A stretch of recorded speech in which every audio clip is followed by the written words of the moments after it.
If you've been wondering how to build a Ryzen gaming PC to play games like Fortnite and other AAA titles, stick around because in this video we're not only building such a system, but we're also going to be benchmarking this combination to see how well it runs the still very much popular Fortnite.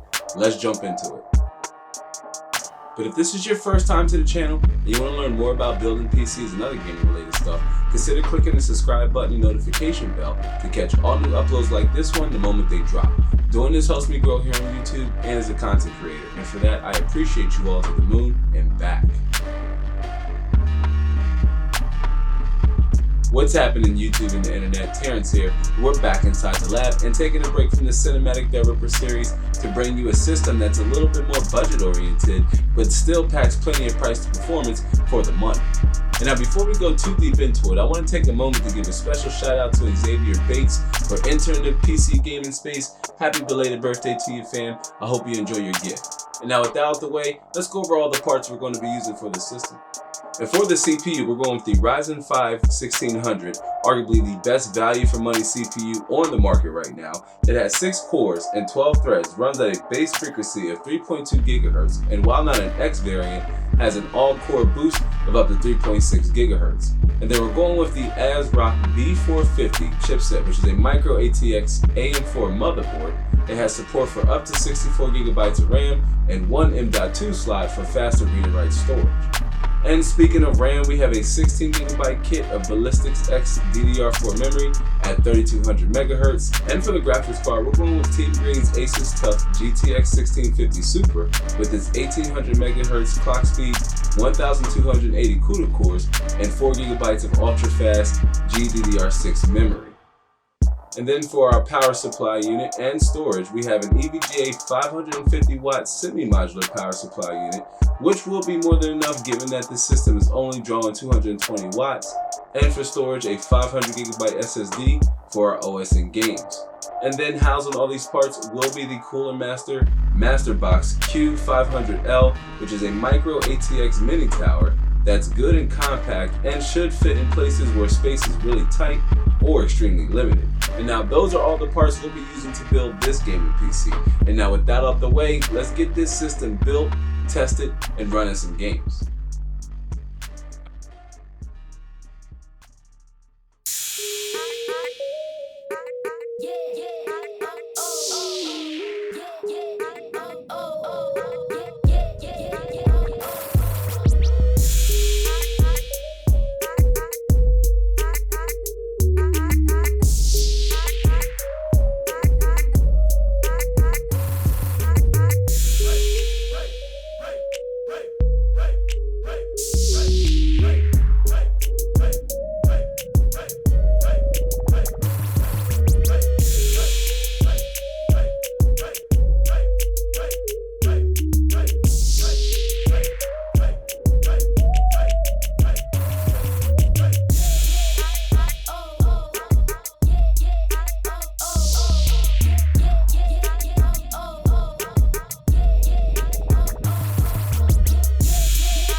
And now we finished getting the test bed set up, and as you can see here, we're in the BIOS. We have our CPU, the Ryzen 5 1600, our two 8 gig sticks of memory. Everything looks good. CPU temperatures are just under 40°C at idle with that stock Wraith cooler. Our 480 gigabyte SanDisk SSD right there, showing as our first boot option.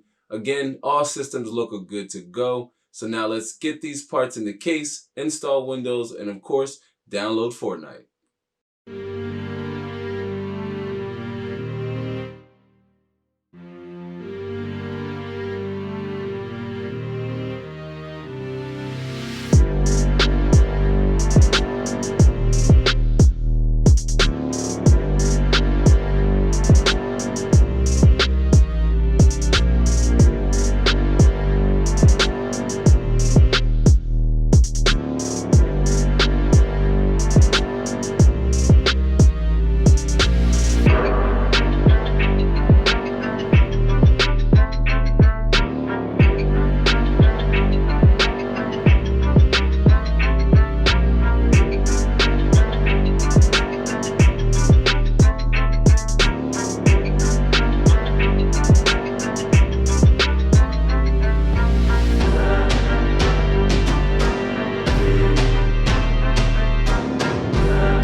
anyone you know is looking for the definition of price to performance, tell them to watch this video. Because looking at the numbers and starting with the CPU, with the stock Rave cooler keeping temperatures in check under loads, which hit 59 degrees C while performing a Cinebench R15 run, and 63 degrees C while doing a Cinebench R20 run. And then looking at the gaming benchmarks, the GTX 1650 and Ryzen 5 1600 at 1080p saw solid FPS in Fortnite, averaging well over 75 FPS at 1080p epic settings and over 200 FPS at competitive settings, which is a blend of both epic and low with little to no compromise. While the 1650 Super benefited from NVIDIA's GPU boost, reaching a max clock speed of 1920 MHz on the core and reaching a max temperature of 72 degrees C during gaming sessions with the panel on and 69 degrees C with the panel off, with the CPU reaching a max temperature of 64 degrees C with the panel on and 57 degrees C with it off. Those numbers are actually really good, especially given that the ambient temperatures were around 29 degrees C in the area where I was running the test and doing all the benchmarks. And now speaking of the side panel, which is made of acrylic, it is odd that given the power supply unit is mounted inside the chassis, that anytime you want to hard reset your PC, you need to remove the 4 screws and take the panel off. But again, it's a minor inconvenience. If you're going to be away from your PC for more than 24 hours, just shut it down. But if you're going to be returning to it at the end of the day, just put it to sleep and you'll be good to go. And now with the price tag at just under $550, this system is hitting on all the right cylinders, right? New price to performance, best bang for your buck at 1080p, a platform where you can upgrade to up to 16 cores and 32 thread CPU, and a motherboard that lets you upgrade to up to 64 gigabytes of RAM. But for now, these parts or this configuration will deliver a solid PC gaming experience now and in the future.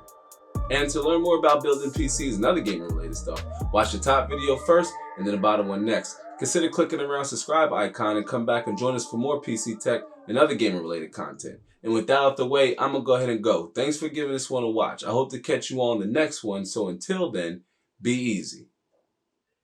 Thank you, Sharon. Come on, don't want to say it to you. It says local leaders we're bridging everybody right now. It's a message you don't